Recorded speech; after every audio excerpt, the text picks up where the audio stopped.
আসসালামু আলাইকুম রহমতুল্লাহি ওয়া বারাকাতুহু। আলহামদুলিল্লাহ ওয়াসসালাতু ওয়াসসালামু আলা রাসূলিল্লাহ আম্মা বা'দ। সম্মানিত আশিক রাসূল, আশিক মুস্তাফা, আশিক ওলি, প্রেমিক নবী, প্রেমিক ভাইয়েরা, সকলের কাছে আমার মন থেকে আন্তরিক সালাম। আসসালামু আলাইকুম ওয়া রাহমাতুল্লাহি ওয়া বারাকাতুহু। আমাদের মধ্যে আমাদের এক পীর ভাই আমাদের মধ্যে উপস্থিত হয়েছেন। আমরা গত কিছুদিন আগে একটি জানাজা নামাজ পড়িয়েছিলাম।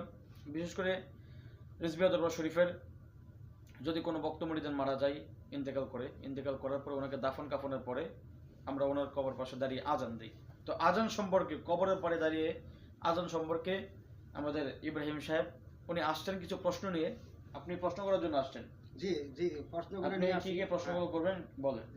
হুজুর, আমি আপনার কাছে আসছি এই বিষয়টা নিয়ে একটা হাদিস সম্পর্কে জানতে আসলাম। যে কিছুদিন আগে যে একজন লোক মারা গেছে, এই লোকের জানাজার পরে দাফন কাফন করার পরে কবরের পাশে দাঁড়াইয়া আজান দিছে।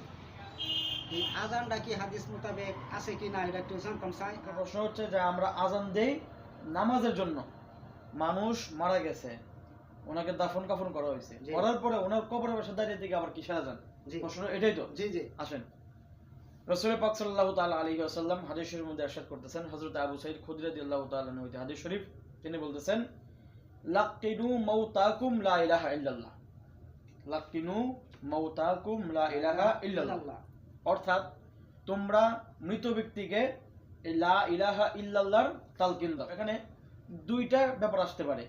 একটা হচ্ছে মুমূর্ষু ব্যক্তি যিনি মারা যাবেন এমত অবস্থায় তাকে তওবা পড়ানো বা লা ইলাহা ইল্লাল্লাহ মুহাম্মদুর রাসূলুল্লাহ এই কালিমাটা বারবার পড়ানো, এই কথা আসতে পারে। অথবা এখানে মরে গিয়েছে, ইন্তেকাল করে ফেলেছে, ওনার ব্যাপারে লা ইলাহা ইল্লাল্লাহ তালকিন দেওয়ার কথা এখানে আসতে পারে। এখানে হাদিসটা দুই ভাবেই নেওয়া যেতে পারে। তো এখানে আমরা যদি ধরি যে লাকিনু মাউতাকুম লা ইলাহা ইল্লাল্লাহ, অর্থাৎ তোমরা মৃত ব্যক্তিকে লা ইলাহা ইল্লাল্লাহর তালকিন দাও।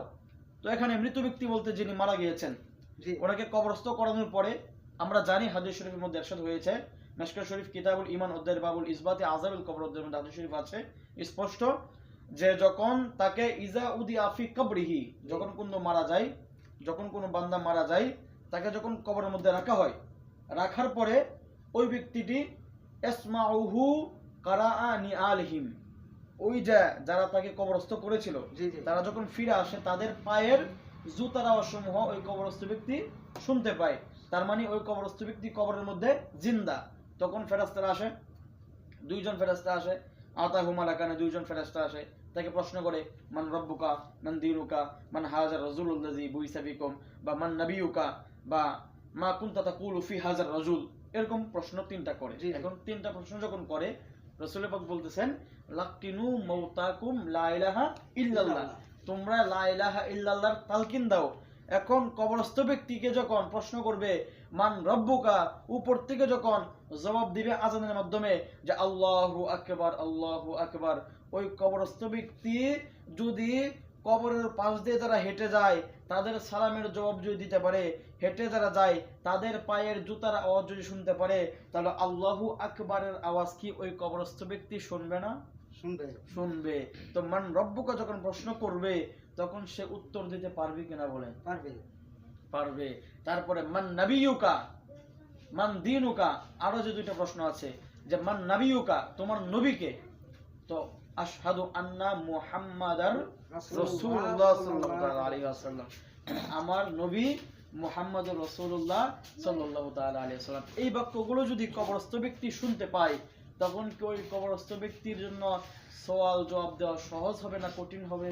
সহজ হবে। সওয়ালের জবাব দেওয়া ওই কবরস্থ ব্যক্তির জন্য সহজ হবে।